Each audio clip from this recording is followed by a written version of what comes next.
lagi dengan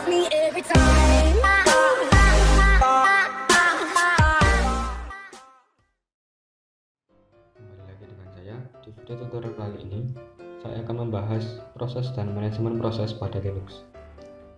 Pertama-tama kita buka dulu terminal, lalu tekan Ctrl Alt F2.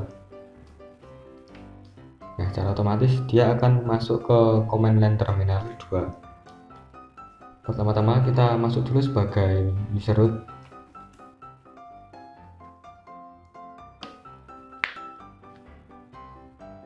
Setelah masuk, kita akan mencoba percobaan yang pertama, yaitu menggunakan instruksi ps atau proses status.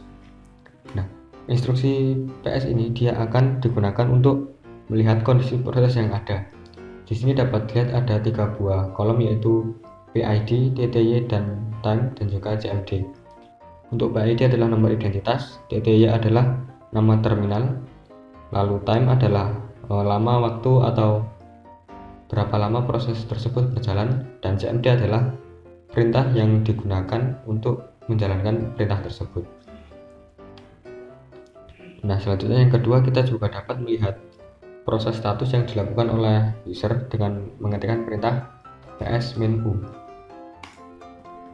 Nah, dengan perintah ps-u ini dia akan menampilkan proses yang dijalankan oleh seorang user. Dapat dilihat di sini ada user root dengan berbagai proses yang dijalankan olehnya. Nah, untuk melihat proses yang dijalankan oleh user yang spesifik atau tertentu, kita dapat menambahkan parameter nama user itu sendiri, misalkan seperti ini. Nah, dia akan menampilkan proses yang dijalankan oleh user bernama Dimas, seperti itu. Nah, kita juga dapat melihat proses lainnya dengan yang pertama dengan perintah ps-a. Ini dia akan menampilkan seluruh proses yang dijalankan. Lalu ada ps-au, dia akan menampilkan proses yang dijalankan oleh semua user, baik itu user root maupun user yang sedang login. Kita bersihkan layarnya. Selanjutnya percobaan yang kedua, menampilkan hubungan proses parent dan child. Pertama-tama kita ketikkan ps-h seperti ini. Nah, dia akan menampilkan sebuah proses dan juga proses anaknya atau proses di dalam proses. Dapat dilihat bahwa di sini proses yang ada di sebelah kiri adalah proses parent atau proses induk, lalu yang di bawahnya yang terdapat spasi itu adalah proses child atau proses di bawahnya. Lalu dengan perintah ps main.ef seperti ini, dia akan sama seperti perintah sebelumnya, hanya saja proses child akan ditampilkan dengan tanda backslash dan juga underscore. Kita bersihkan layarnya. Selanjutnya ada perintah bernama ps3. Dia akan menampilkan proses yang berjalan dalam bentuk sebuah tree atau pohon. Dia akan menampilkan proses parent dan juga childnya. Proses child akan ditampilkan dalam bentuk ranting seperti pada layar, seperti itu. Nah, kita juga dapat mencari sebuah proses tertentu di dalam dengan perintah ps3 ini. Caranya adalah dengan menambahkan perintah grep lalu diikuti dengan proses apa yang akan kita cari, misalkan master. Nah, dia akan menampilkan proses master yang sedang berjalan. Nah, selanjutnya kita dapat menambahkan parameter min_p seperti ini. Nah, proses ini dia akan menampilkan semua PID untuk semua proses yang ada. Jadi proses yang ada akan ditampilkan juga proses ID-nya, seperti itu. Selanjutnya kita dapat menggunakan ps3 dengan parameter main_h seperti ini. Nah, dia akan menampilkan proses dan juga ancestor yang tercetak tebal, seperti itu. Selanjutnya kita bersihkan layarnya. Nah, selanjutnya untuk percobaan yang ketiga, kita akan menampilkan status proses dengan berbagai format. Nah, kita dapat mengkustomisasi atau menentukan sendiri dalam bentuk format apa sebuah proses akan ditampilkan. Pertama-tama kita dapat menggunakan parameter more seperti ini. Nah, dia akan menampilkan beberapa proses yang akan dimuat dalam sebuah layar, dan jika proses selanjutnya tidak dapat dimuat, dia akan menampilkan tulisan more seperti ini. Untuk keluar, tekan Q. Nah, selanjutnya kita jalankan perintah PSAX more. Nah, opsi A dia akan menampilkan semua proses yang dihasilkan terminal. Nah, sedangkan opsi X dia menampilkan semua proses yang tidak dihasilkan terminal. Seperti ini.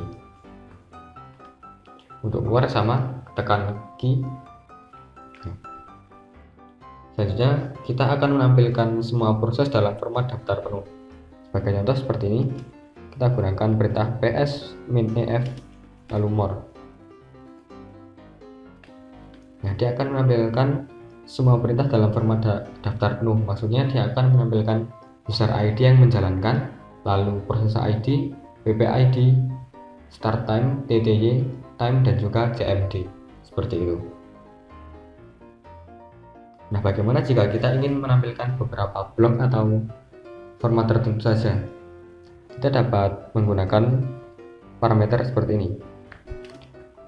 EO, lalu diikuti dengan kolom atau blok apa saja yang akan kita tampilkan. Misalkan kita hanya ingin menampilkan blok PID dan juga CMD seperti ini.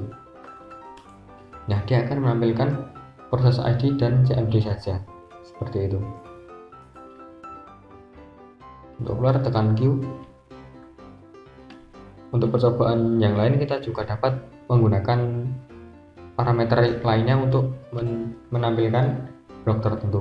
Misalkan seperti ini.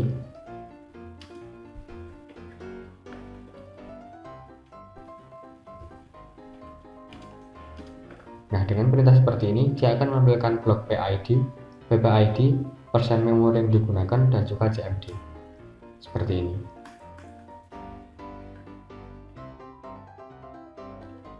Selanjutnya kita bersihkan layarnya. Selanjutnya, untuk percobaan yang keempat, kita akan mencoba untuk mengontrol proses pada sel. Bagaimana maksudnya? Kita dapat mengontrol sebuah proses pada sel agar dia berjalan di background ataupun foreground. Sebagai contoh, kita ketikkan perintah yes. Nah, perintah yes ini dia akan menampilkan output berupa huruf Y secara berulang-ulang yang tidak akan pernah berhenti.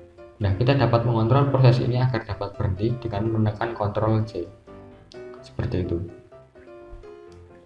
Selanjutnya, untuk percobaan ini kita akan membelokkan standar output ke /dev/null. Jadi perintah yes ini tadi akan kita belokkan outputnya ke dev null seperti ini. Nah, untuk menghentikannya kita gunakan Ctrl C.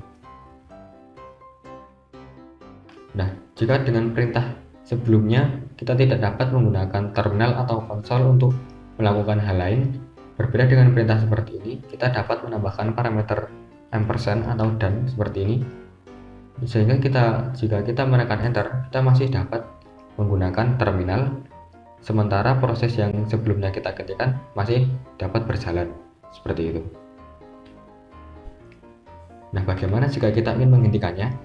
Pertama-tama kita ketikkan perintah jobs. Nah, dengan perintah jobs ini dia akan menampilkan proses ID yang berjalan di background seperti yang ada di sini. Angka 1 ini artinya adalah proses ID dari proses yang sedang berjalan itu. Nah, untuk menghentikan proses ini kita dapat menggunakan perintah kill persen diikuti dengan job number atau job ID-nya. Kita akan menghentikan proses 1 ini. Seperti itu. Nah, untuk mengecek apakah proses tersebut telah selesai berjalan, kita dapat ketikkan lagi perintah jobs. Dapat dilihat bahwa perintah atau jobs ID 1 ini telah diterminate atau telah dihentikan oleh sistem. Seperti itu. Sekian video tutorial kali ini, semoga teman-teman semua dapat memahaminya.